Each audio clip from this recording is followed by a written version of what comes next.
Holy shit.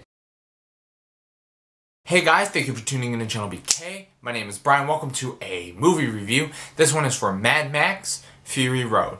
Now obviously before we get into this is the cinema spoiler show. I'm not really going to be spoiling too much about the movie. Obviously I might give a couple small plot things in that section, as well as discuss certain stunts and certain elements that I thought were really awesome, and I won't talk about those here at this moment. So pretty much you'll get sort of a basic rundown of the movie, and then that stuff I won't spoil you guys with, mainly because I want people to go in fresh and see those things new. But here we go.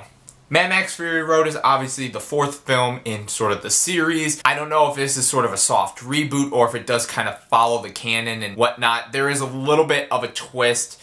Not really too much. There's a tiny bit of a twist in terms of his origin story, unlike the very first Mad Max movie. And I watched all three of them before this came out. I haven't seen them. I heard they were very pinnacle action movies, especially the second one.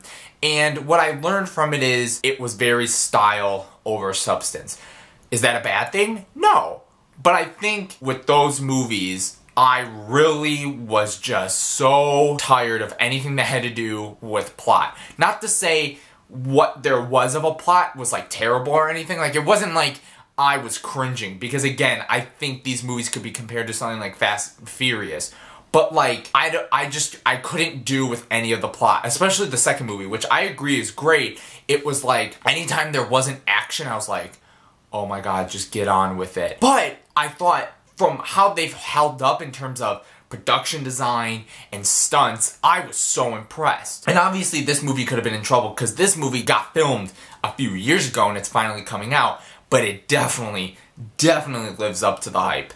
And I think one of the reasons why I love this so much more than the previous films is because we don't just have one character or one focus character and then sort of other people that are brought in like the previous movies. We get to sort of see Tom Hardy and Charlize Theron and also Nicholas Hoult sort of all interacting together. And I thought that was kind of a cool, nice element. Whereas in the other films, it was sort of Mel Gibson was the star and then there was sort of everyone else. So I think there's a lot more in terms of that. And again, it's the same sort of plot. It is sort of a retread, but it is updated.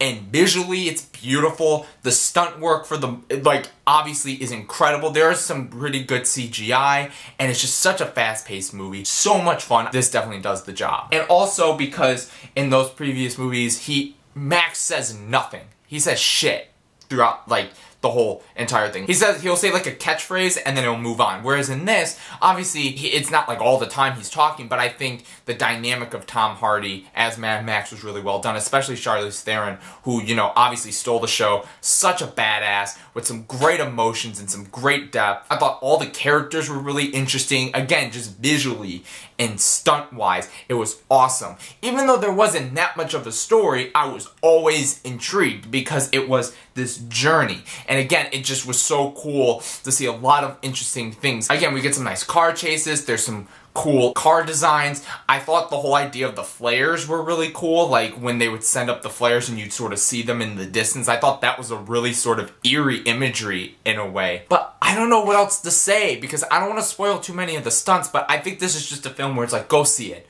Just go see it. High octane fun. I think the three of them together are great. It's just this great journey. There's so many cool, quirky elements. There's some awesome action. It's non-stop. The finale is absolutely ridiculous as well. But again, it's like, it is the same plot. Each of these movies kind of does follow a very similar plot. But for me, anyways, I don't know if it's the fact that it's 30 years later and it's updated that I like it so much more, because I think back in the day, those films were so great. Like, because I loved how most of it was practical. And obviously in this movie, there's some CGI, but maybe the reason why it's so good is because it did take so long in terms of having all the different type of characters. And that was something that I liked so much.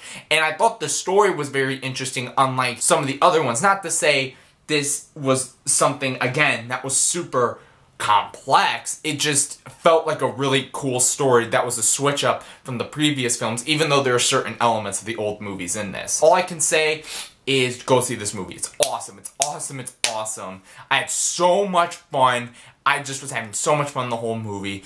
But I'm going to go into some quick spoilers I'm just really quick. I'm going to talk about some of the interesting characters and stunts and callbacks, and I guess the ending as well to the movie. Okay, so I think one of the coolest things in this movie was the band.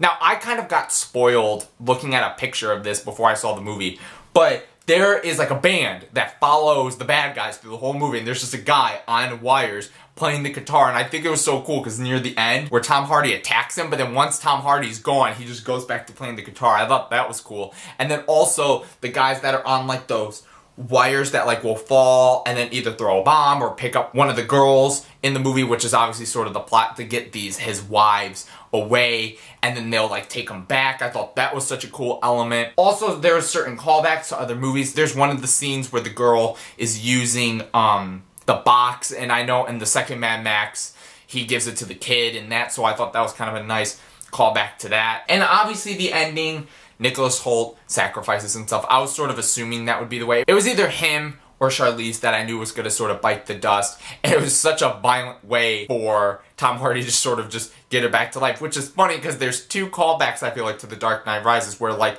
the first third of the movie he has the mask on because he's, you know, tied to the post, which I thought was a beautiful shot as well, but also the scene at the end where he's giving her his blood, which I know he wasn't doing that in the beginning of The Dark Knight Rises, but I thought that was sort of funny too, where I was like, oh, that's another thing too. And the death scene of the main villain was just gnarly, where, you know, he has the mask on the whole time and he's sort of like, you know, slow and whatnot, but the fact that the chain gets stuck under the wheel and then the whole thing rips off and the blood goes everywhere, man, it was a ridiculous movie. But what you guys think? Leave it in the comments below. Where does it rank up amongst the other Mad Max movies? And please, if you liked, please like, and please subscribe if you want to see more movie reviews as well as music reviews, some TV reviews sprinkled in there, and I'm hopefully going to get some original content out to you guys very soon. Thank you guys for tuning in to Channel BK. Peace out, guys.